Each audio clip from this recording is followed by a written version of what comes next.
தோசைக்கு அதிக கனமுள்ள கல்லையும் சப்பாத்திக்கு கனம் அதிகம் இல்லாத கல்லையும் பயன்படுத்த வேண்டும்.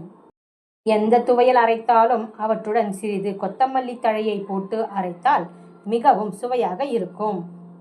எலுமிச்சப்பழத்தின் சாற்றை பிழிந்து பின் அதை 4ஆக நறுக்கி உப்பு தூவி இட்லி தட்டில் வைத்து ஆவியில் வேக வைத்து எடுத்து காரப்பொடி, பெருங்காயம், கடுகு தாளித்து விட்டால் திடீர் ஊறுகாய் கிடைத்துவிடும்.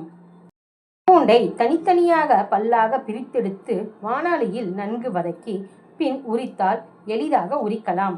பிறகு புளியில் போட்டால் விரைவில் நன்கு வெந்துவிடும். இட்லி பொடியுடன் வெங்காயத்தை வெட்டி போட்டு அரைத்தால் திடீர் வெங்காய சட்னி தயாராகிவிடும். காய்ந்த கருவேப்பிலை, வெந்தயம், சீரகம், பெருங்காயம் ஆகியவற்றை வறுத்து பொடி செய்து வைத்துக்கொண்டு அவ்வப்பொழுது சாம்பார், ரசம், வற்றல் குழம்பு செய்து இறக்கும் சமயத்தில் பொடியை தூவினால் மணமாக இருக்கும். இட்லி சட்டியில் மாவு ஊற்றும் பொழுது கூடவே 1 ஸ்பூன் எண்ணெயை ஊற்றி வேக வைத்தால் மதியம் வரை இட்லி மென்மையாக இருக்கும். அவுலை வறுத்து பொடியாக்கி அரைத்து தோசை மாவில் சேர்த்து தோசை சுட்டால் ஹோட்டல் ஸ்டைல் செட் தோசை போல் வரும். 1 கப் சப்பாத்தி மாவுக்கு 2 கை நிறைய துவரம்பருப்பு சேர்த்து பிசைந்தால் சப்பாத்தி மிகவும் சுவையாகவும் மென்மையாகவும் இருக்கும்.